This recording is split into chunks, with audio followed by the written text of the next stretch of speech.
Hola, buenas tardes. Mi nombre es Marta Bolívar Laguna, soy abogada y soy colaboradora de APFS, es decir, la Asociación de Padres de Familias Separados. Hoy os venimos a hablar de un tema complicado, como es la prestación de alimentos de hijos menores, un tema que no solamente es complicado ahora, sino que es habitualmente, pero que ahora toma, en esta situación excepcional en la que nos encontramos de la crisis sanitaria del COVID-19, una especial relevancia.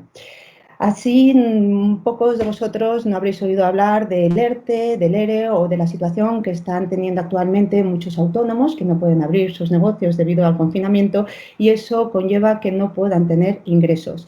La pregunta que nos hacemos es ¿qué pasa en estas situaciones? ¿Cómo podemos solucionarlas? ¿Qué mecanismos podemos tener en relación a esas pensiones de alimento? Para hablar de ello tenemos hoy dos invitados de lujo. Tenemos a Francisco Ruiz Carbó Pelayo, juez del Juzgado de Familia número 16 de Málaga. Hola, buenas tardes. Hola, ¿qué tal? Y también tenemos a Blanca Rodríguez Acosta Gómez, abogada de familia y delegada de APFS en Andalucía y Badajoz. Buenas tardes, Blanca. Hola, buenas tardes a los dos. Bueno, os voy a pedir solamente que me hagáis una breve reseña para empezar de vuestra trayectoria profesional y una vez hecha, pues ya iniciamos este debate. ¿Francisco? Sí, empiezo yo. Sí. Vale. Bueno, pues yo estoy ahora en un juzgado de familia en Málaga. Antes estuve en un juzgado de violencia sobre la mujer en Málaga, desde el 2015 hasta el 2018, así más o menos. Y antes de eso estuve en un juzgado de familia en Madrid, casi 10 años, desde el 2006 hasta el 2015, 9 años y pico. Y nada, hice mi trayectoria exclusivamente como juez de familia. Antes estuve en un juzgado de menores, que ahí se aprende mucho de familia también.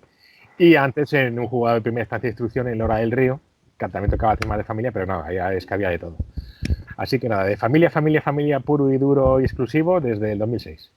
¿No? ¿Blanca? Hola, de nuevo. Vamos a ver, yo soy abogada actualmente de familia. Me licencié en su día hace ya bastantes años por la Facultad de Deusto de Bilbao. Soy licenciada también en Administración de Empresas por ICADE. Soy mediadora familiar. Pertenezco a la Asociación de Abogados de Familia y actualmente colaboro con la Asociación de Padres de Familias Separados.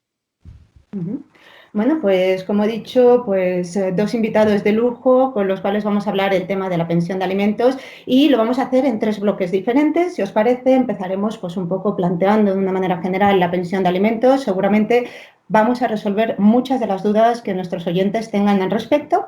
Después, la incidencia que pueda estar teniendo en la situación del COVID en la pensión de alimentos y, por último, pasaremos a contestar aquellas preguntas que nos hayan hecho los asociados. Bueno, pues empezamos, Francisco, si me permites por ti.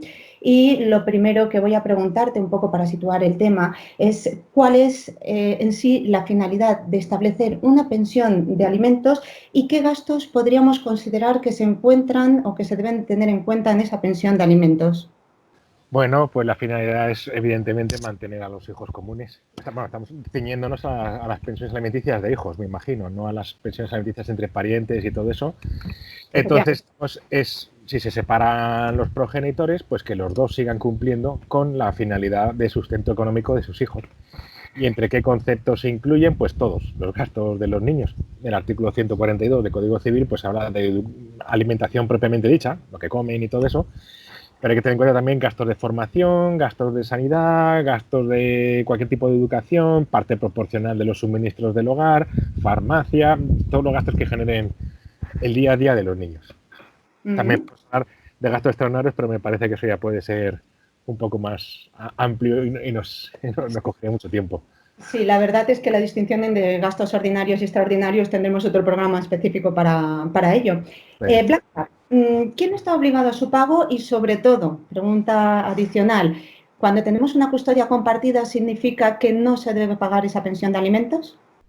Perdón, más que no se está obligado a pasar una pensión de alimentos. La segunda parte de la pregunta que haces es interesante porque es una pregunta que realizan muchísimos clientes en el despacho.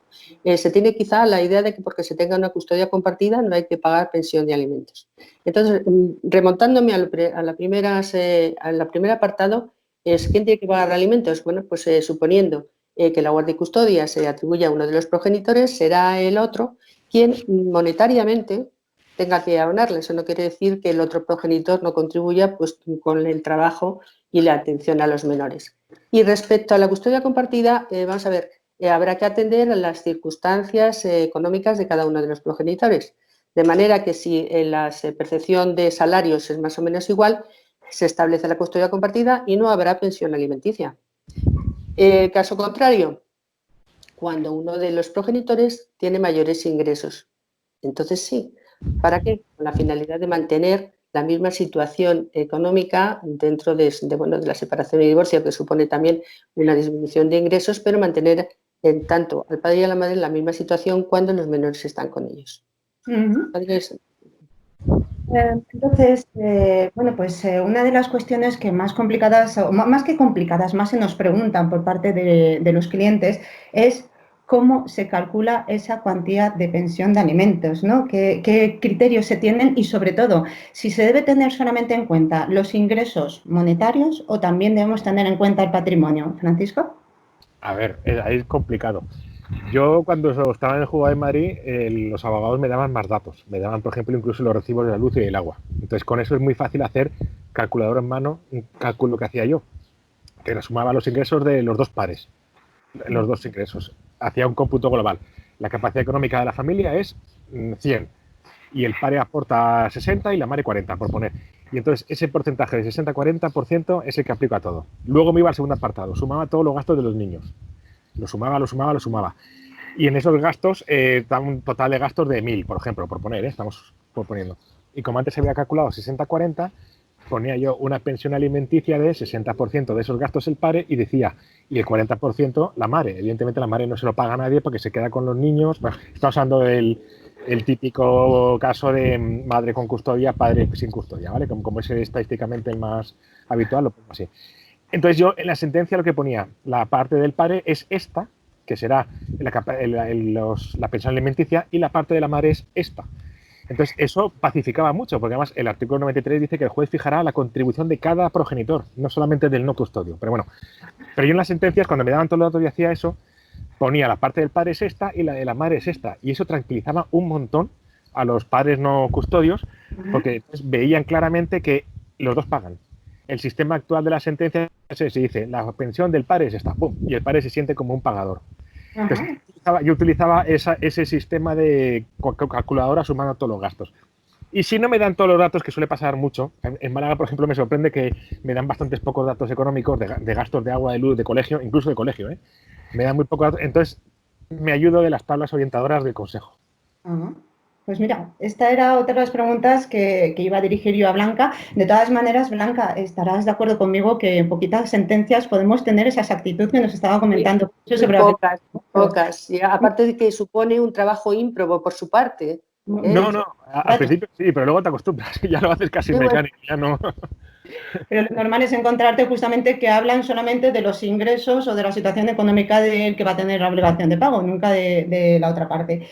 Blanca, justamente a raíz de lo que nos estaba comentando Francisco, ¿qué son las famosas tablas que tanto nos preguntan en nuestros despachos?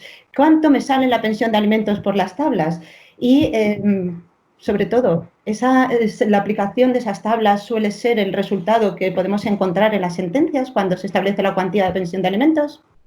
No siempre. Vamos a ver. Y luego, curiosamente, yo aquí sí se distinguiría entre cuando se realiza la separación o el divorcio de mutuo acuerdo, no se suele, se establece una cantidad entre las partes, pero sí es cierto que no se atiende a un índice como puede ser el establecido en las tablas. Y luego, respecto a las vía contenciosa, no todos los juzgados lo aplican. Yo creo que son unos índices que, bueno, más o menos te pueden dar una orientación porque en las mismas tablas se reconoce que depende de la retribución y de los ingresos que tengan los progenitores en diferentes sitios de España. ¿No? Quiere decirse que no es lo mismo los ingresos que se perciben en Barcelona que los que se perciben en Sevilla o los que se perciben en Salamanca.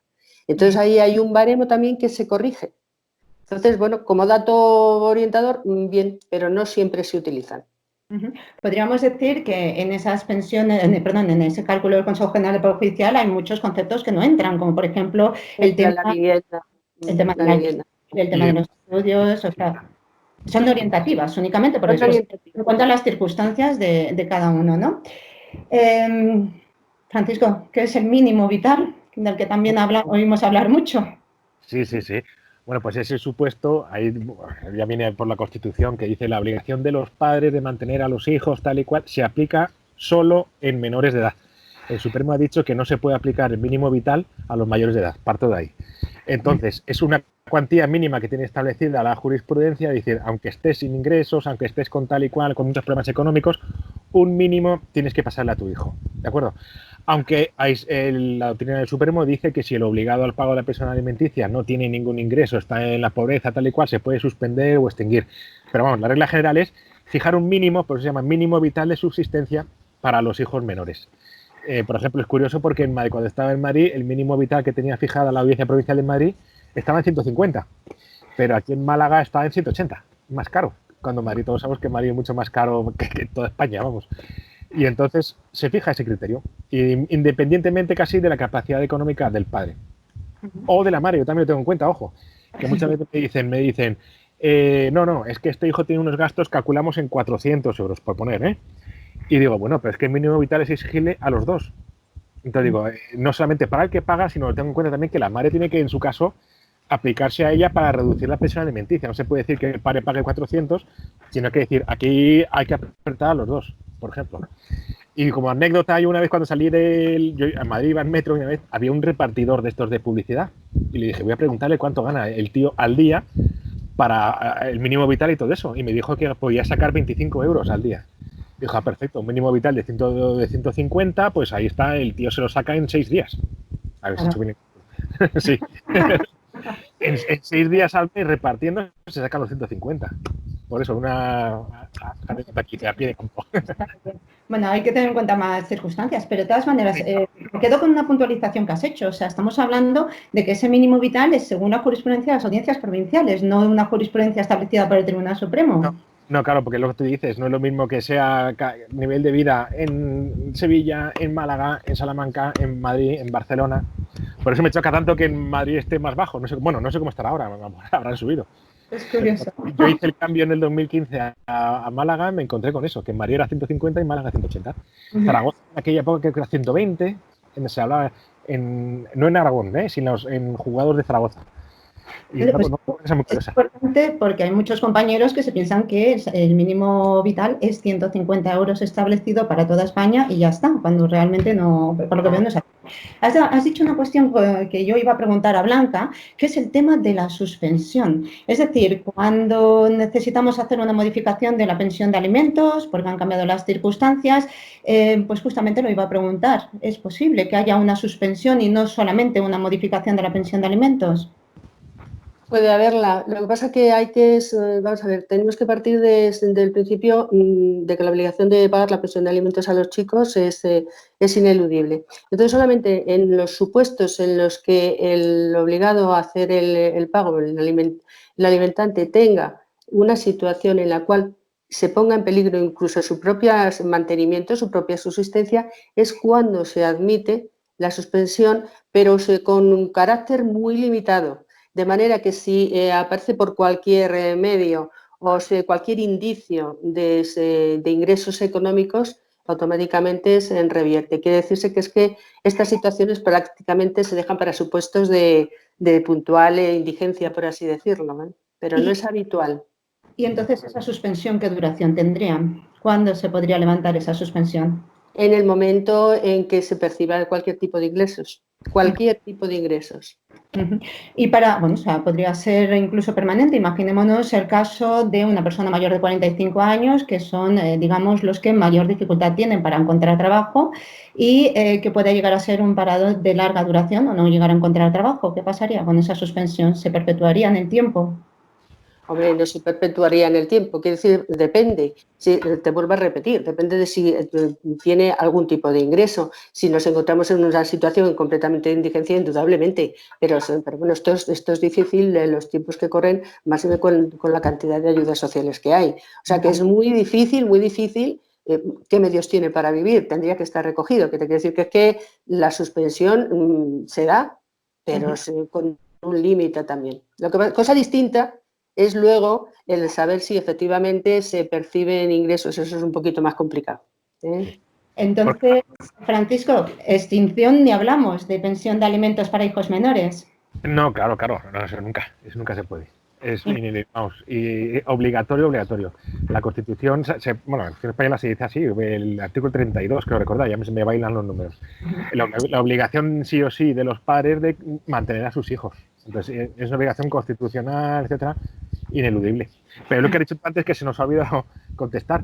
No se tienen en cuenta solo los ingresos, sino también la capacidad económica. Uno que está en paro de larga duración recibe una herencia, hay que atacar ahí. Claro. Cualquier indicio que aparezca, cualquiera, posterior. Sí. A ver, yo las preguntas las enfoco un poco pues en la práctica, ¿no? Lo que nos encontramos, siempre, seguramente Blanca me dará la razón en nuestro despacho. Hay una de las preguntas que también son muy habituales, Blanca, que es en relación a ¿qué pasa si yo estoy con los niños en vacaciones, tengo estancias largas con ellos o los fines de semana alternos? ¿Tengo que pagar la pensión de esos días cuando soy yo el que les está alimentando? Esto es una pregunta muy habitual. Muy habitual, es una pregunta muy habitual. Vamos a ver, yo la primera respuesta que les doy, que se ríen, es de, no tienen más remedio que pagarla, y dice, bueno, ¿y por qué si están conmigo en las vacaciones y soy yo el que las pago? Entonces, vamos a ver, la respuesta a esto es que la determinación de la cuantía de la pensión de alimentos viene determinada una cuantía global, como muy bien ha dicho Francisco anteriormente, es en función de las necesidades de los hijos. Entonces, estas necesidades, que es un cómputo global, se reparten, se prorratean por los 12 meses. ¿Por qué? Porque dices, bueno, luego nos encontramos con el mes de septiembre, que todos sabemos que el inicio del curso escolar, eso conlleva una serie de gastos, vamos a ver, no extraordinarios, porque no lo son, pero sí superiores al gasto ordinario de los demás meses. Entonces, esos gastos pueden ser de libros, de uniformes, de AMPA, de cualquier cosa que se genere, se compensan ¿con qué? Con el pago que se ha hecho en agosto. O sea que esa es la explicación. Yo en el momento que digo, vamos a ver, si tú no quieres pagar el mes de agosto, pues probablemente te vas a encontrar con que luego en septiembre vas a tener que pagar más, se ríen, ¿no? Sí es cierto que me imagino, Marta, que a ti te habrá pasado que hay veces que uno se encuentra con que las partes acuerdan que es el mes de agosto no se abone nada. Ajá. Entonces eso queda exento. Ese mes acuerdan las partes en que no se abone. Bueno, pues está establecido así en convenio. Pero es recomendado que lo pongan por escrito. Es decir, hombre, te estoy hablando de convenio. Te estoy hablando de convenio. No existe. O sea, claro. Te estoy hablando por convenio. Vamos a ver, y efectivamente, en el supuesto de que no haya, que no esté judicializado, por escrito, porque luego vienen los problemas. Luego vienen los problemas en las ejecuciones, las reclamaciones y demás. O sea, eso es evidente. Pero la clave es esa, dejarlo bien claro que es cómputo anual distribuido en los 12 meses. Si se quitase el mes si se admitiese eso de en verano no pagan porque están conmigo, entonces tendríamos que poner una pensión alimenticia distinta por cada mes. En noviembre, en invierno más porque hay más calefacción, más gastos, mayor pensión. En abril, bueno, hasta la Semana Santa, menor pensión. En septiembre, entrada de curso, libros, matrículas, tal y cual, más es un follón padre. Entonces hace cómputo anual distribuido en los 12 meses. Otro tema controvertido, IPC. Obligatorio subirlo, bajarlo, es decir, si tenemos, por ejemplo, vamos a poner el supuesto de una resolución, ya quedan pocas de estas, pero que no contempla la modificación de la pensión de alimentos por la revisión del IPC. ¿Es obligatorio, si no consta en la sentencia, hacer esa variación? No, tiene que constar la sentencia, tiene que constar. Pero no solamente el tema del IPC, sino incluso las fechas del IPC. Yo, por ejemplo, pongo la variación será 1 de enero de cada año, comenzando con el año cual. Yo, si estamos en el primer semestre del año, ahora, por ejemplo, digo que la pensión que ponga hoy se va a actualizar el 1 de enero de 2021, aunque haya pasado solamente 6 meses, 7 meses, ¿vale? Si pongo una sentencia en el segundo semestre, septiembre, octubre, noviembre, lo que sea, ya me voy 1 de enero del 2022. Eso es un criterio mío personal para evitar guerras, para dejarlo todo atado. Si yo no pongo nada de IPC y digo la pensión son 300, la pensión son 300 para toda la vida. Artículo 18 de la Ley Orgánica de Poder Judicial. Lo que está en la sentencia tiene que cumplirse en sus estrictos términos. Digo porque también meto un problema que me estoy encontrando en ejecución, un problema muy habitual aquí en Málaga, muy curioso, que es, y si no dice nada la sentencia, de gastos extraordinarios. Ajá. Se fija la pensión en 300 euros, fin. Y no se dice gastos extraordinarios por mitad. Aquí si te metes en audiencias provinciales verás que unas dicen que sí, que dicen que no, que dicen que eso me entiende, eso no se entiende. Y yo, si no lo dice la sentencia, no admito gastos extraordinarios, porque delante de mí, cuando se han llegado a acuerdos en sala, me han dicho, bueno, pues ponemos 300, pero no me pongas gastos extraordinarios. Y dicen, perfecto. Y lo dice, y entonces fijo yo 300 euros. Si no se fija gastos extraordinarios en la sentencia, yo no lo entiendo, o sea, no los entiendo aplicables. Pero aquí vamos, voy a dar un debate para horas, porque hay abogados que me dicen que sí, que no, tal, todo según donde esté su cliente, en el lado del que esté su cliente. Pero yo, artículo 18, literalidad de la sentencia. Si la sentencia no se recoge, no se puede. Lo mismo con el 148. Si la sentencia no dice se aplicará desde la interposición de la demanda. Si no dice nada la sentencia, no se puede ejecutar desde la fecha de interposición de la demanda, sino desde la sentencia. Y entonces, un dato muy curioso, si vamos a estar con los estrictos términos de la sentencia y la sentencia nos dice modificación conforme el IPC, hablamos tanto a la alza como a la baja. Exacto. Exacto. Es que hay varias sentencias que dicen subirá la pensión con arreglo al IPC. Ahí ya te pide bajadas. Yo pongo esta versión, se modificará, se revisará tal, con arreglo al IPC, que puede subir o bajar. Hay variaciones, ¿no? Sí, sí. Blanca, ¿hasta cuándo? Yo quería puntualizar, sin hacer una apreciación en lo que ha estado hablando Francisco, es que aquí, por lo menos a mí me ha pasado en Sevilla, que aunque no se recoja que se debe elevar el IPC anual, o según las variaciones que se produzcan, se obliga. O sea, que te quiero decir que es que en la sentencia luego te dice que sí, que estás obligados a pagarlo, aunque no se recoja. Sí, puedes decir que es una deuda de valor, deuda de dinero, deuda tal y cual, la teoría general del derecho de la deuda que se lo aplica o tal. Sí. Que de una manera o de otra no te libras, vamos, estás sujetos al IPC. Pero es que eso es muy peligroso, porque dices, lo aumento con el IPC, pero si el padre es que está jubilado y no aumenta su pensión con el IPC, sino con el aumento de la pensión. Pues el IPC tal, pero le congela la pensión, es un poco follón. Es tan fácil. Es sacarse en ejecución si es IPC o cualquier otro índice, porque puede, claro. IPC es el habitual, pero puede ser otro índice, no sé. Cualquiera. En Madrid, pero a veces se os corta. ¿Cómo? A veces se os corta y entonces os corto vosotros. Que en Madrid tuvo un caso muy curioso, porque se arreglaba al aumento del IPC o no sé qué, de Japón, porque él tenía una inversión ahí potentísima. De hecho, la hipoteca en España estaba en yenes, cuando se puso de moda eso de la hipoteca en yenes y tal y cual, y me pusieron el índice japonés. Y yo, por Dios, que no haya ningún tipo de ejecución, que échale tú un galgo, ponte a calcular el índice de Japón, una cosa rarísima. Pero venía en un convenio regulador y dije, bueno, pues adelante. Y dije, no, es que tenemos toda nuestra potencia económica en Japón. Y yo, pues venga, muy bien. O sea, que puede haber de todo. Bueno, pasemos a otro punto. Blanca, sé que es una pregunta un poco genérica, pero vamos a intentar contestarla. ¿Hasta cuándo hay que pagar la pensión de alimentos? También esa es la pregunta del millón y típica que se hacen todos los clientes o la mayoría de ellos. Vamos a ver, en líneas generales, ¿cuándo se debe dejar de pagar la pensión? Pues cuando los hijos tienen independencia económica. O sea, esa es la clave. Cuando pueden mantenerse ellos sin necesidad de ayuda. Porque hay muchas veces que me preguntan, bueno, ¿tengo que pagarlo hasta que termine la facultad y ya, porque yo ya le he formado? Digo, vamos a ver, no es suficiente. Tienen que incorporarse a la actividad laboral, al ámbito laboral. Que ellos se tengan que mantener sin necesidad de ayuda. O sea, que esa es la clave, el que tengan independencia económica. Tampoco vale a lo mejor estos trabajos que están ahora de moda entre los chicos que se meten en hostelería y a lo mejor estoy un mes y dentro de cuando puedo en los exámenes me dejan, estoy otro mes. No, tiene que ser continuo.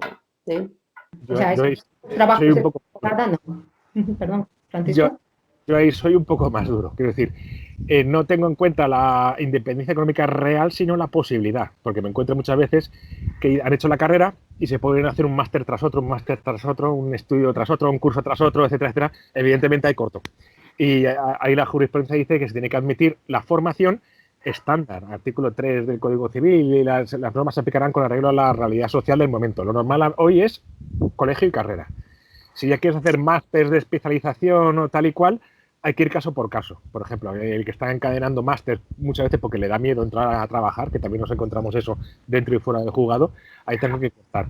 Y luego está el artículo 152.3 del Código Civil, o si me pongo muy técnico de artículos, me lo dices, me corto y me pongo menos dice, se extinguirá la pensión alimenticia cuando el que recibe la pensión puede ejercer un oficio, profesión, industria, etcétera, etcétera. Fíjate que no dice que ejerza, sino que pueda ejercer. Claro, así nos ahorramos los típicos ninis que se habla, que están apoltronados en casa con la PlayStation y que nada, pero pueden ejercer. O el que ya ha hecho una carrera superior, un título universitario superior, y que no engancha en el trabajo, sino que dice que quiero hacer otra cosa, quiero traer otro curso, etcétera, etcétera. No, tiene que ser que pueda ejercer un oficio tal, de tal modo que le permita vivir un poco independientemente. O sea, es para un poco. Ahí, porque esto va a ser materia de otro programa. Ah. Entonces, no, sin información. Ah, vale, vale. Depende, yo ahí sí pienso que es que Francisco es sumamente práctico, pero luego la realidad es que en el juzgado, a la hora de quitarle una pensión de alimentos a los hijos mayores, cuesta trabajo, porque siempre, bueno, es que ha empezado a hacer este módulo y le falta poco por terminar, y después del módulo es que este no me iba y resulta difícil, ¿eh? De hecho, en esas ocasiones yo creo que llego mucho más a acuerdos, aunque sea ya prácticamente en sala, sobre el tema de, vale, pues le vamos a dejar, se acaba de apuntar a un curso justamente cuando ha recibido la demanda. Venga, vamos a ver si lo aprovecha. Le voy a dar un plazo de X tiempo o me va a tener que dar las notas para ver si realmente está aprovechando. En el momento que se vea que no hay un aprovechado, ya en sala, en relación a estos temas de hijos mayores, que pues lo que estáis comentando, ¿no? Que van intercalando unos estudios con otros, que no hay un aprovechamiento real, etcétera, etcétera. Pero si os parece, lo vamos a dejar aquí por eso, porque vamos a tener otro programa especial. Y aunque vamos a tener otro programa especial, sí que realmente voy a hacerte una pregunta, Francisco. Y es que lo que nos dicen mucho, y Blanca, si quieres intervenir en la misma, nos dicen mucho, bueno, si un hijo mayor de edad ya tiene capacidad para administrar sus propios bienes, ¿por qué no le puedo pagar directamente a él la pensión de alimentos en lugar al progenitor que haya tenido la custodia? Hombre, eso me lo piden muchísimo y siempre digo que no. La jurisprudencia dice que no. Porque todos hemos tenido 20 años y si nos encontramos con 600 euros de nuestro padre, nos corremos una juerga ese primer fin de semana que no veas. Y luego la madre va a tener que hacer los gastos de su propio bolsillo. La madre hace de administradora un poco. Quiero decir, el beneficiario, hay que distinguir entre beneficiario y administrador. Todo esto dicho mal y pronto, muy simplemente para que se entienda mejor. El hijo es el beneficiario, pero la administradora, la que lleva la economía familiar, es la madre. Si tú le das al hijo de 20 años ese dinero, lo que digo, se lo va a fundir en un fin de semana o en dos, como mucho. Y entonces... Se nos ha ido. Sí, se nos ha ido. Sí. Bueno, seguimos, si quieres, seguimos nosotros hablando mientras recuperamos a Francisco. Pues sobre la misma pregunta que nos puedas dar. Vamos a ver, en principios yo ahí en eso creo que soy más estricta que Francisco. Se tiene que pagar a quien pone en la sentencia, que en este caso será el progenitor que haya tenido la guardia y custodia, y ahora ya no, pues son mayores de edad, pero bueno, en principio hay que cumplir las sentencias en los estrictos términos. Entonces, el cambio al hijo puede ser previo, bueno, mediante acuerdo entre las partes perfectamente.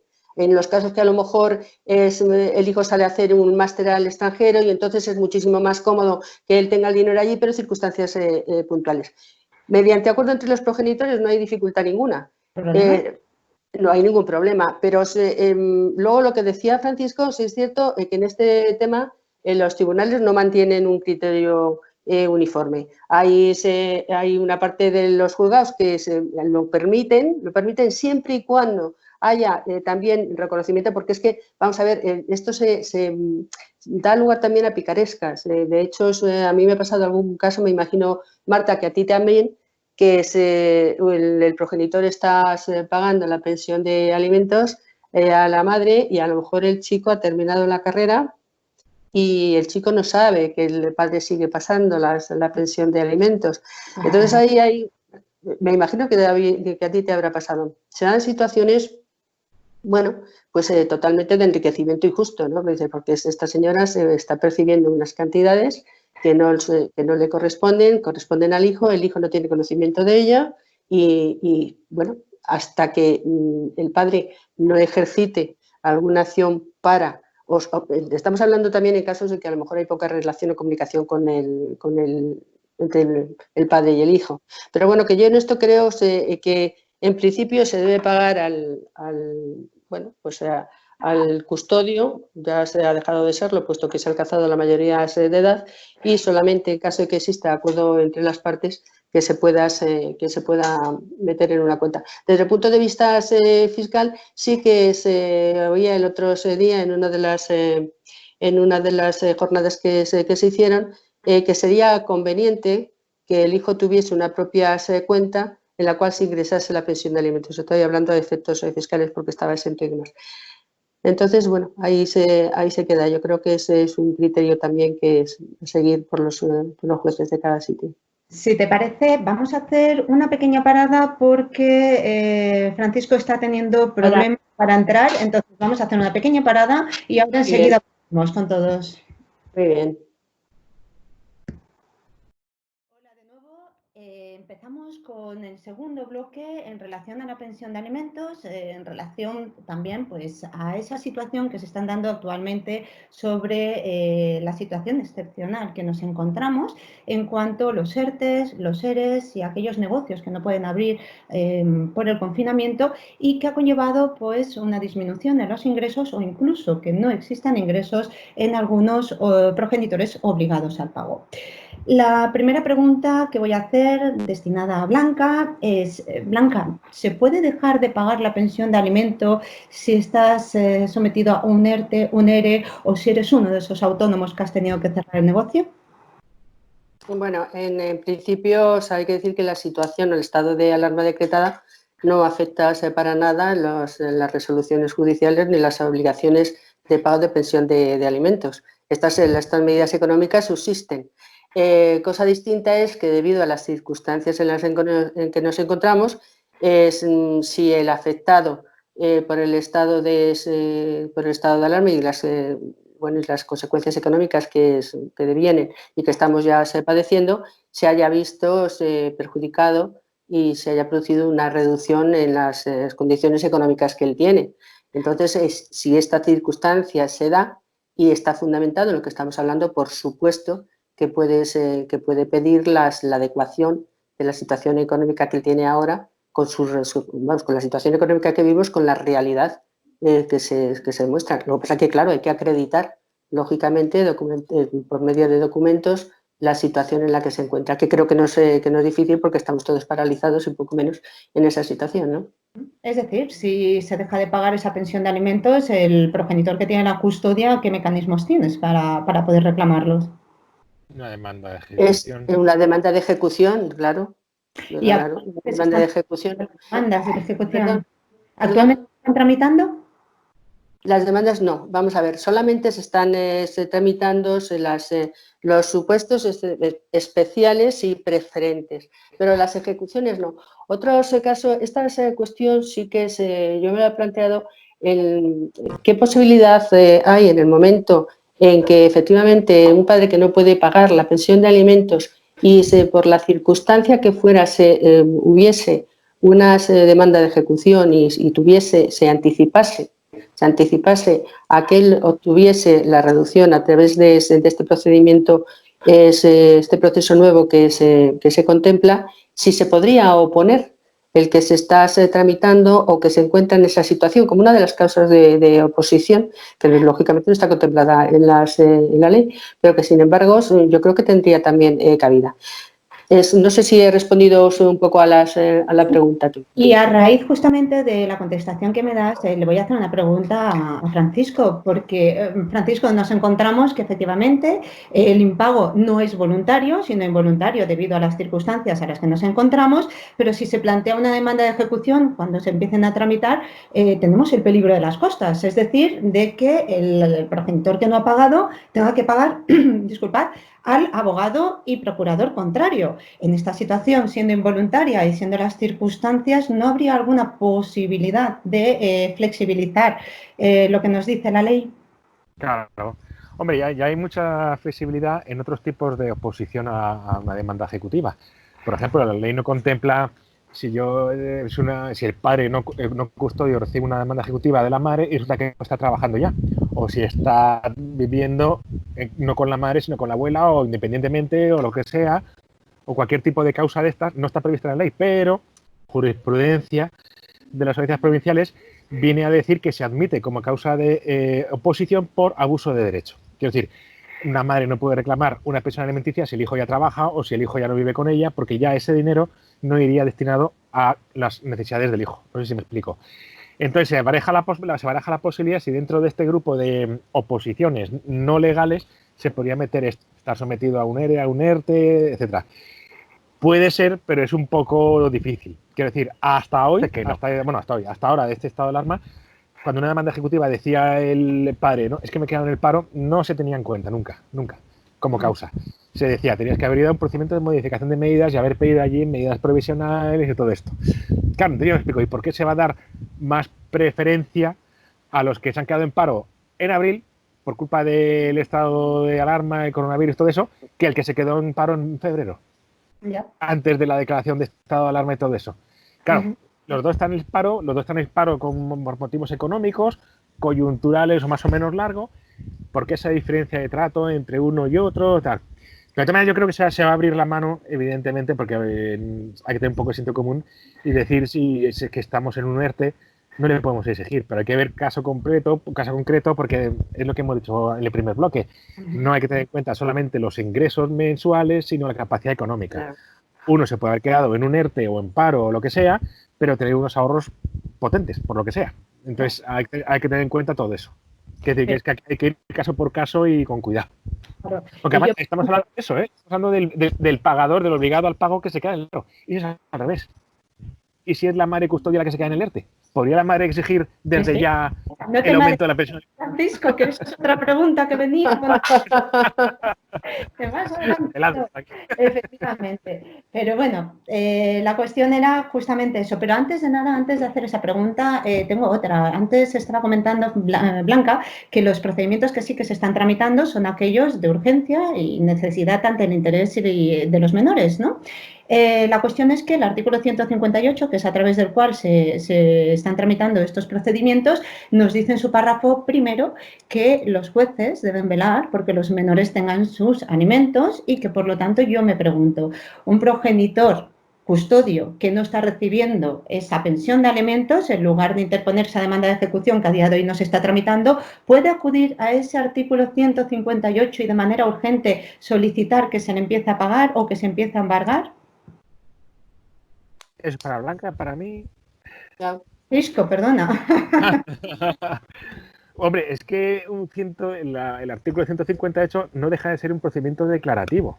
Yo declaro no es un procedimiento ejecutivo. Decir, porque dice el juzgado adoptará las medidas tal y cual, y digo, pues que se establezca la medida de que pague o tal y cual, pero no es un procedimiento de ejecución, no es un procedimiento ejecutivo. No sé si me explico un poco. O sea, que nada, naturalmente no se puede obligación de pagar reclamar los alimentos impagados, sino simplemente que se reconozca, que se deben pagar esos alimentos, ¿no? Y que ya está reconocido antes, en la sentencia anterior, que ese es el problema. Blanca, si hemos estado hablando justamente de la situación de aquellos progenitores que no reciben la pensión de alimentos, hemos hablado del procedimiento de ejecución, de este 158, que no es posible ponerlo, en su contrario, ¿qué posibilidades o qué procedimientos puede acudir el progenitor que ve mermados sus ingresos o que no tiene ingresos a raíz de esta situación? Aunque creo que más o menos antes ya nos lo has contestado. ¿Qué procedimientos se puede interponer? Vamos a ver, pues el procedimiento que, bueno, precisamente para dar satisfacción a la situación en la que nos encontramos, ha determinado es el Gobierno, que es un procedimiento que tiene como finalidad, bueno, pues la agilización para evitar estas circunstancias de no poder hacer frente a las, en este caso que estamos hablando de pensiones alimentos, las pensiones alimenticias, por carencias o disminución de bienes. Entonces, este procedimiento tiene como característica especial, bueno, que tiene preferencia sobre todos los demás, como hemos estado hablando. En teoría, dicen que es ágil. Yo entiendo que la agilidad, si nos metemos en materia, deja mucho que desear.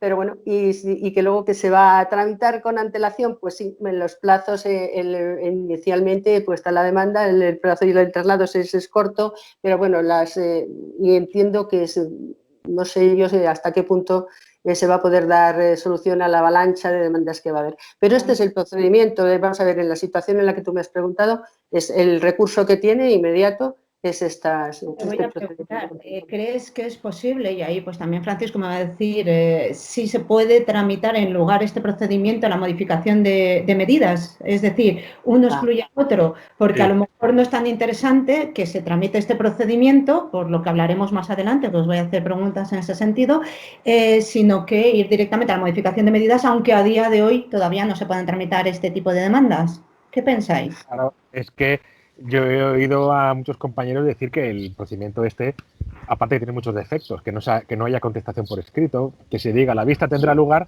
en los 10 días, con la avalancha que dice Blanca de decenas y decenas, como voy a señalar yo, decenas y decenas, todos el mismo día, dentro de 10 días, imposible. Entonces la gente decía que lo que había que haber hecho ha sido reforzar las medidas provisionales dentro de un procedimiento de modificación de medidas.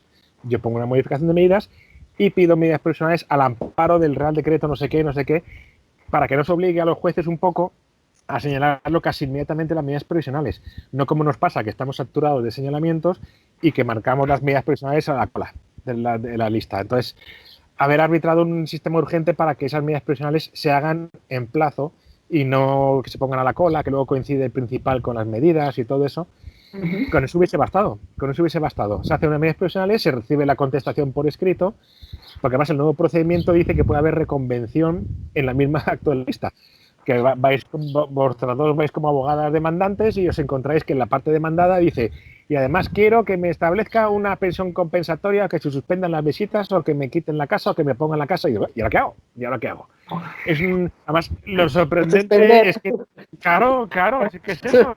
Es una pregunta que le iba a hacer yo justamente a Blanca, cómo encuentras la situación de que de repente pongas una demanda y te encuentres allí primero sin contestación escrita por la otra parte, por lo tanto no sabes qué va a decir, que ya esto es algo que en teoría habíamos superado hace tiempo, las pruebas que pueda presentar la otra parte, pero ya que encima te ponga una reconvención, eso te deja una indefensión total y absoluta. Porque, ¿qué dices? ¿Qué pruebas puedes sacar de la manga en el momento de la reconvención? ¿Qué puedes hacer?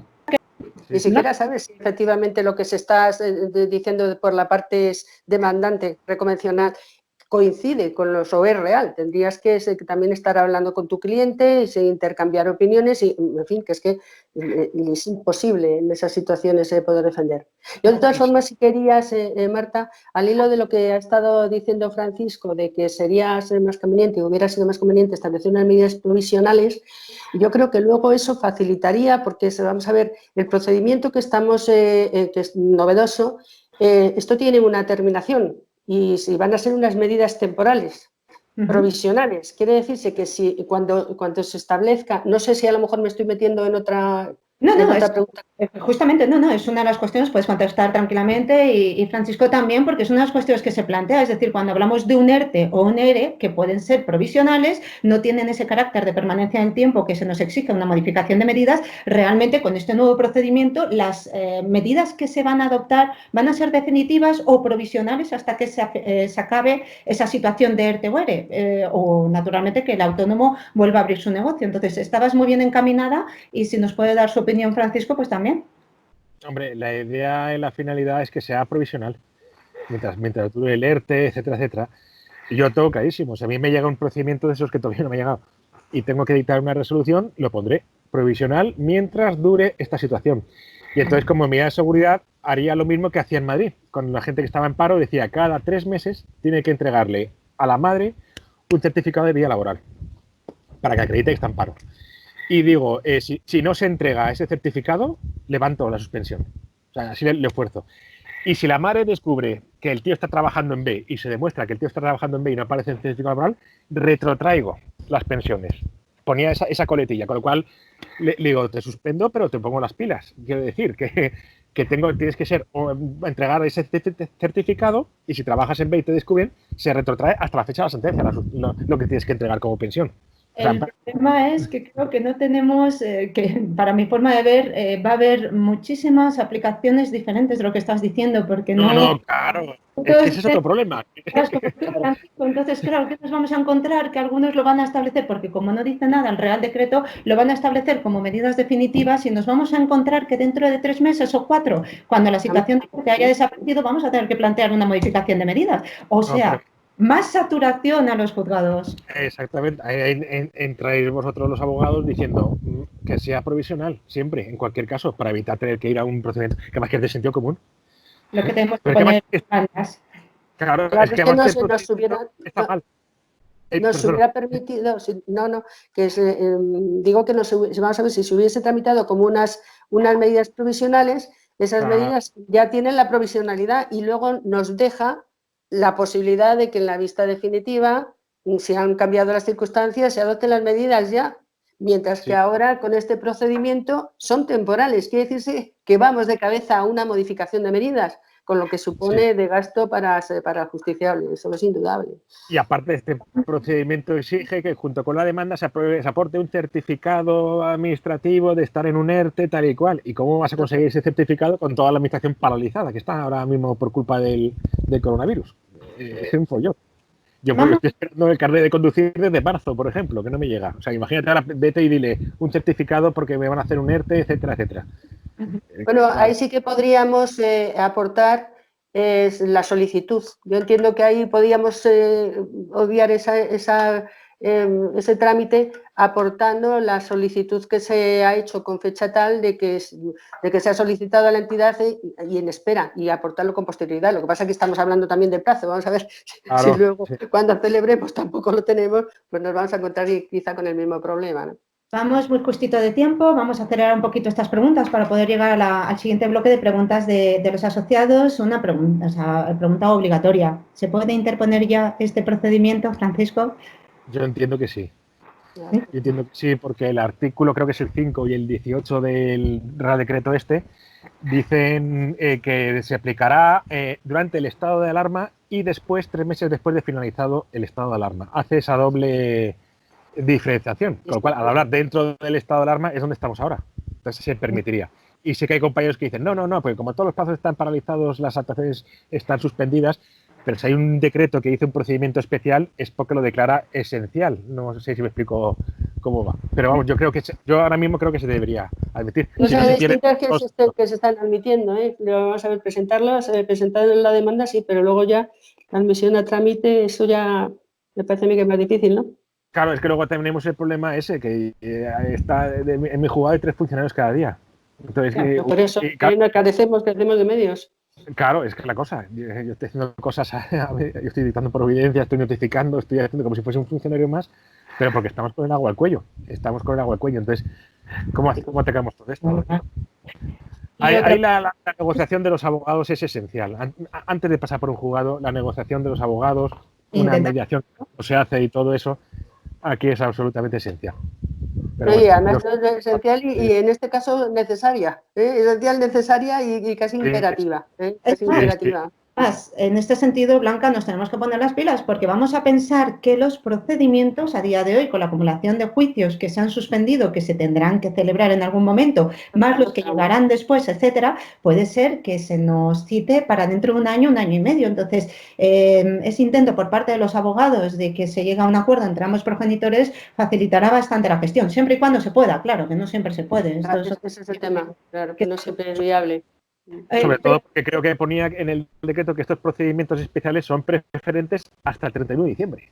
O sea, toda la ola que se nos viene encima que no vamos a poder, o nos dedicamos exclusivamente a esto, o llegará el 31 de diciembre, que no lo habremos resuelto y dejarán de ser preferentes. Para que todo precioso, vamos. Retornando al procedimiento, claro, nos está diciendo el Real Decreto que esto es cuando se alteren las situaciones económicas de los progenitores. Es decir, no podemos decir que simplemente sea para aquel progenitor que se vea afectado por un ERTE y sea el obligado al pago, sino también... Exacto. ¿Sí? Claro, claro. A los dos, claro, lo que he dicho antes. Sí, sí. Que claro, que es lo que he dicho antes, cuando me metí en la pregunta que no era, es que era también, claro, el venía. progenitor custodio que se ve sometido a un ERTE y dice, con lo que recibo de la pensión no me llega. Tengo que arbitrar corriendo para pedir un aumento de pensión. Es una guerra, claro. Y luego ponen la demanda y se encontrará que como la contestación es oral, a lo mejor llega él y dice, yo también estoy en un ERTE. Es la misma situación. Claro, y nos quedamos así todos. Pero ahí habrá, yo creo que eso será cuestión de determinar cuáles son los gastos necesarios, estrictos de los menores, para poder adecuarlo, de momento, de manera temporal. Claro, hay muchas cosas que estudiar. Yo sé, por ejemplo, que hay muchos colegios que han dicho, os bajamos la cuota porque como las clases ya no son presenciales, como tal y cual, etcétera, hay colegios que han bajado cuota, han quitado gastos de comedor de colegio, gastos de la ruta, etcétera. No es llegar y decir, tengo un ERTE, pues te bajo. No, hay que estudiar todo. Es un follón. Cada caso concreto, claro. Claro. Pregunta, Francisco, audiencia de los menores, que nos dice el procedimiento, ¿presencial o audiovisual? Hombre, yo audiovisual seguro que no, ¿eh? Seguro que no. Yo soy muy rígido con las exploraciones, no las grabo, porque sé que siempre, el 100% de las veces, no digo un 90%, no, el 100% hay represalias. Siempre. Luego la mayor o menor gravedad de las represalias es otro tema. Pero siempre, ¿cómo has dicho esto? ¿Y por qué dices esto? ¿Y por qué tal y cual? Así que si yo hago, por ejemplo, por vía, como hacemos ahora, así por telemática, una exploración, veo al niño y sé que detrás de la cámara está todo el planeta haciéndole señas al niño. Y el agobio del niño también, que le están grabando en una cámara y está viendo, es que es muy hostil para un niño estar grabado por una cámara, al otro lado tienes a un tío que no conoce de nada, que te dicen que es el juez, que es el que va a decidir, y aparte de las exploraciones yo me fijo mucho en cómo se mueven, la comunicación no verbal, para ver si mienten, si no mienten, si están tranquilos, si están presionados. Todo niño en una videoconferencia va a estar presionadísimo. Hay videoconferencias en un entorno muy poco amigable, se nos va la conexión, se nos va todo, y si encima yo no sé lo que hay detrás de la cámara, o no sé si hay gente con carteles ahí, sí, no. Y esto además nos pasa mucho, Blanca, cuando se trata de las comunicaciones entre hijos y progenitores no custodios, que tenemos muchísimas quejas de que realmente el otro progenitor está al lado, que le está diciendo, que le está diciendo, etcétera. ¿Me permitís la última pregunta de este bloque? Y se la voy a hacer a Francisco. ¿Sentencia o auto, según os dice el procedimiento, in voce, es decir, verbalmente o por escrito? Uy, eso es una maravilla. Es que yo siempre digo que no entiendo que se permita en la jurisdicción penal dictar sentencias orales, que yo le hacía en juicio de faltas, y que no se admita en civil. Porque yo estoy convencido que si yo miro a los ojos a los dos padres y le digo, mi sentencia es esta y esta por esto, cumple con las visitas tú, porque si no esto, cumple con la pensión tú, porque si no esto, mirando a los ojos, eso siempre da muchísima más fuerza que 15 folios de sentencia, o que 20, o que 40, o que tal y cual. El sistema este americano que vemos en las películas del juez que mirando a los ojos dice esto, eso y aquello, hacéis mal esto, hacéis bien esto, hacéis tal y cual, porque una vez lo he hecho en sala. Cuando acaba digo, a ver, cuidado, porque están ustedes pegándose de tortas y el hijo tiene 1 año de edad, les quedan 17 años como poco para tal. Y si lo digo mirando a la cara, impacta mucho más, y cuela mucho más, y cala mucho más. O sea, yo lo veo muy bien. Y luego, claro, hay que redactar un poco ahí por encima y eso, pero bueno, quitar tiempo al juez no va a quitar mucho, porque el redactar puede ser más o menos largo porque hay que motivar un poco el porqué de esa decisión. Pero el decírselo a la cara, el decir, no, te doy a ti la custodia y no a ti porque tú no puedes, porque tal y cual, ¿cómo me pide la custodia si llegas a las 10 de la noche a casa? ¿Cómo tal y cual? Somos un poco al sistema anglosajón de las películas, ¿no? O sea, sí, claro. Cuando sale directamente diciendo, condeno y lo digo por este motivo. Bueno, está bien. Marta, si me permites, con lo que está diciendo Francisco, lo saco a colación porque una de las quizás de las desilusiones y de las quejas que yo tengo de los padres en el despacho es que a mí el juez no me ha escuchado. A mí el juez no me ha escuchado, no sabe mi problema, me ha puesto y es que no, Y entonces, lo que está diciendo Francisco es maravilloso, porque si tú le estás diciendo a los dos progenitores esto a uno y lo otro, estás justificando la sentencia, les estás dando, te estás enterando de lo que les ha pasado y se lo estás trasladando, lo cual me parece maravilloso y loable y ojalá se extienda, ojalá se extienda. Ojo, pero siempre y cuando tengamos... Yo no haría solamente este procedimiento especial, lo ideal sería que se permita oralmente a toda familia, a todos los procedimientos. Pero siempre y cuando haya una buena justificación, porque eso también tiene su peligro. O sea, al dictar sentencias o resoluciones oralmente, entiendo que también la tiene. O sea, que habría que tener unas pautas para dictar esas sentencias oralmente. Hombre, yo lo hago por la simplicidad o la complejidad. Yo veo es que muchas veces, ya llevo 14 años ya en familia, entonces hay muchos asuntos que son muy parecidos. Una de las partes no pide el interrogatorio, que no es interrogado, pero que decís, no me ha escuchado el juez. Y muchas veces pienso, si es que te voy a dar la razón, pero no te lo puedo decir aquí ahora porque tengo que escribirle una sentencia. Pero muchas veces me dan ganas de decirle, cálmate, tío, si es que te voy a dar la razón. Es que es así muchas veces. Entonces, ya muchos asuntos te los ves, ya sabes la respuesta de antemano. Porque esto es igual que me ha pasado 400 veces. Me está pidiendo, por ejemplo, establecimiento de una pensión compensatoria, cuando en el procedimiento anterior de separación o de divorcio no ha habido compensatoria, me lo pides ahora, eso es imposible. Bueno, no voy a hacer eso. Pero es que hay muchas veces que tienen las respuestas ya dadas y te lo digo ahora, mirándote la cara. También es cierto que, perdóname un momentito, Marta, pero digo que se nos acaba el tiempo para las preguntas. Perdona, sí. Pues entonces, rápido, si me haces la puntualización rápido, te la admito. No, bueno, no quiero quitar más tiempo. Adelante. Bueno, más que nada porque es que ya llevamos prácticamente una hora de grabación, así que vamos a ver las preguntas de los asociados que nos han hecho y aquí sí que ya no os digo, vosotros mismos os tomáis la palabra y el turno. Un asociado de Madrid nos dice, ¿cuánto tiempo es necesario que transcurra para que se te admita que has venido a peor fortuna y puedas optar a reducir la pensión con ciertas garantías de éxito? No hay un tiempo así. Valencia. Claro, no hay un tiempo que digas, no, tengo que esperar 3 meses, tengo que esperar 2 meses. No, si a ti te despiden al día siguiente. A sobre la marcha, claro. Claro, tengo 50 años, me va a costar mucho que me suspendan la pensión hasta que encuentre trabajo. Y ya arbitrar las fórmulas que he dicho yo antes de entregar certificados de vida laboral o lo que sea. Pero no hay que esperar nada. No. Es que además en un mes puedes irte a la ruina completamente, estés pagando las pensiones o te puedes jugar que si pasan 2 meses te caiga una denuncia penal. Entonces hay que atacar ya desde el principio, claro. Yo me imagino que habrá oído algo sobre la permanencia como requisito para las modificaciones de medidas y pues piensa que es un tipo de plazo establecido. Otra de las preguntas que se nos hacen, que creo que ya la hemos contestado a lo largo de este coloquio, es si a pesar de reducir tus ingresos por un ERTE dispones de algunos ahorros en el banco y o bienes inmuebles, ¿podrías pedir reducción de pensión de alimentos? Más o menos creo, Francisco, que lo ha contestado anteriormente, Francisco. Sí, pero el Supremo dice que la pensión alimenticia nunca puede ser confiscatoria, o sea, que nunca te puede devorar el patrimonio. Y el Supremo sí que ha dicho tajantemente que prohibido eso de vender inmuebles para pagar la pensión. Que eso no, si los bienes no producen rentas, no producen ningún tipo de beneficio, no se puede tener en cuenta como patrimonio tal. Nunca te puede obligar nadie a vender tu casa, aunque pasa así.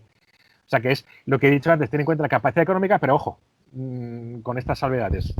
En este caso, por ejemplo, en la situación, ¿no? La situación que le permita obtener con esos inmuebles una rentabilidad o no. Los puede tener mucho ladrillo, pero nada de ingreso, ¿no? En este caso también planteo si es un signo de riqueza el hecho de tener 1, 2, 3 viviendas. Imaginemos que aunque no obtengas una renta de ellas, quieras o no, conlleva unos gastos de impuestos y demás que presuponen que tienes capacidad económica más allá de lo que nos estás mostrando.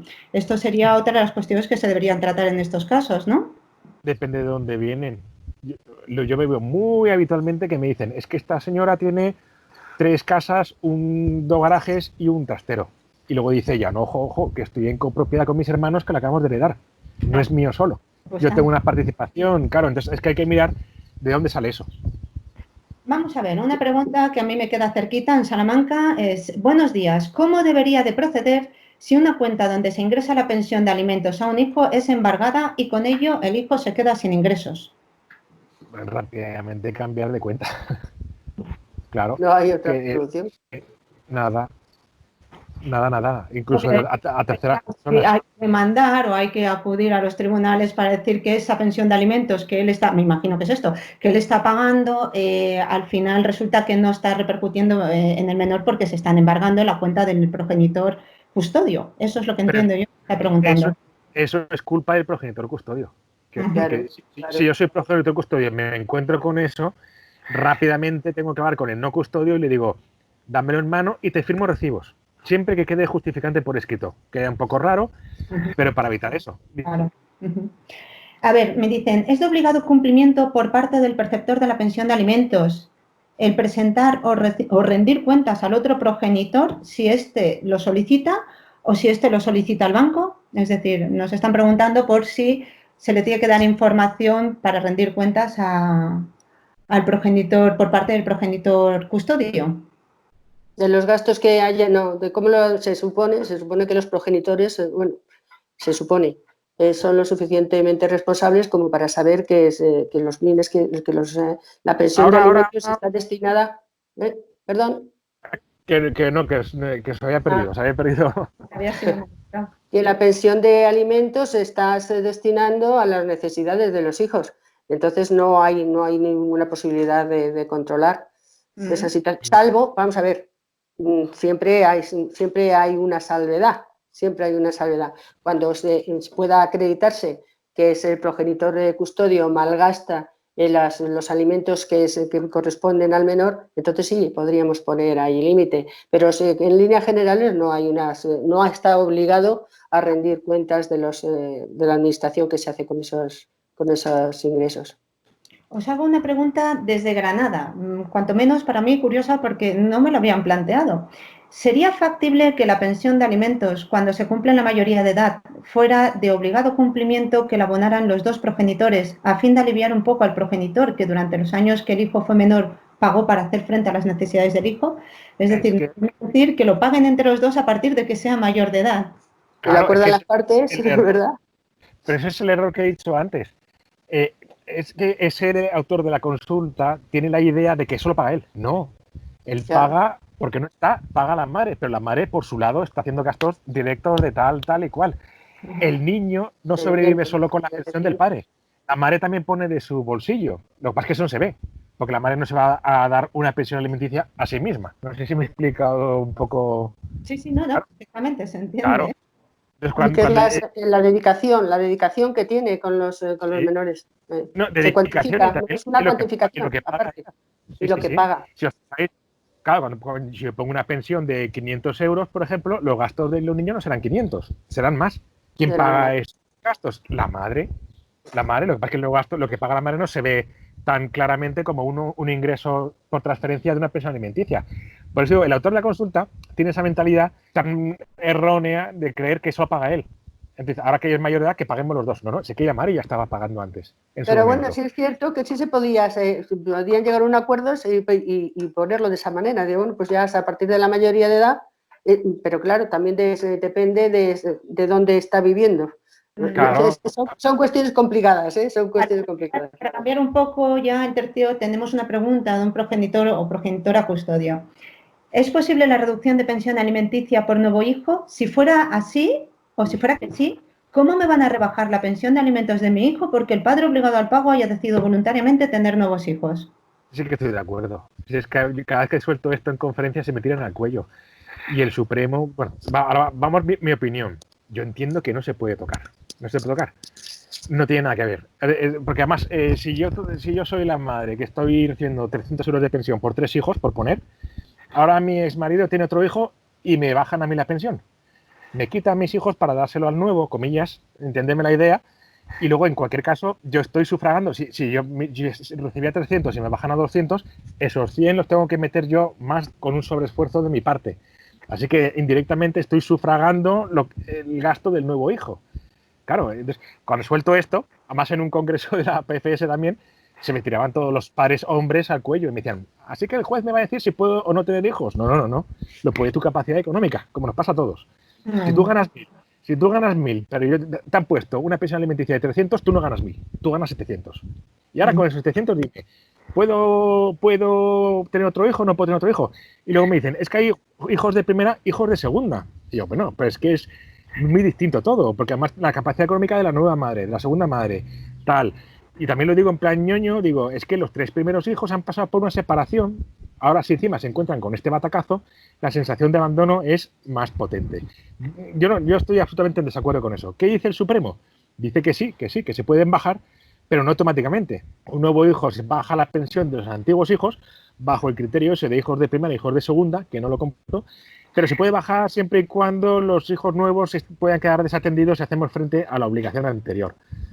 Claro, yo lo veo injustísimo. Yo estoy con esta madre. Porque estás pensas, tu vida queda a expensas de lo que decida el otro. O padre. Madre o padre. No, pero la de la era una madre, creo que has dicho. Bueno, y si fuese al revés. Yo soy la madre. Tengo 3 hijos, soy la custodia y tengo un cuarto hijo. ¿Puede pedir un aumento de la pensión alimenticia al otro porque tengo otro hijo? Pues si lo mismo, pero a la inversa. La gente, en este segundo supuesto, la gente parece absurdo. Dice, ¿cómo vas a pedir un aumento de la pensión alimenticia por tener un nuevo hijo? Pues a la inversa también. Me la han pedido un montón de veces y yo creo que nunca la había admitido esto. Además, los que me dicen, es que tengo 2 hijos nuevos. Digo, bueno, mira, eso ya es un indicio de capacidad económica, tener 2 hijos más, lanzarte a tener 2 hijos más. Porque además nos encontramos con el problema de que no se puede investigar a los que no son parte del procedimiento. Si me meten un nuevo hijo como causa de reducción de la pensión alimenticia, el cuerpo lo que me pide es, pues vamos a investigar a tu nueva pareja. Porque el nuevo hijo no lo vas a mantener tú, lo vas a mantener tú y tu nueva pareja. ¿Qué capacidad tiene tu nueva pareja? Claro. Si me permites, Francisco, la última pregunta que os voy a hacer va a ir por ese camino que estabas diciendo ahora. Siempre te me adelantas a las preguntas, es increíble. ¿Hay algún supuesto en los que la convivencia con una nueva pareja pueda suponer una variación de la pensión de alimentos? Iba un poco al hilo de lo que estabas diciendo, no exactamente, pero ahí tenemos a la nueva pareja. No, porque las obligaciones son con tus hijos. La nueva pareja no tiene nada que ver con tus hijos. No es obligación de tu nueva pareja. Es verdad que si convives con una nueva pareja puedes tener reducción de gastos. Reducción de gastos, claro. Claro. Yo antes pagaba tanto de gas, de agua, de luz, de tal y cual, etcétera. Y si me caso con un tío que es un millonetis o una mujer que es una millonetis, etcétera, que evidentemente me va a mantener que no veas, pues evidentemente hay que tener en cuenta todo eso. Yo tuve un caso en Madrid de una que se casó con un deportista famoso y que dijo, pues como me mantiene él, dejo de pagar la pensión alimenticia.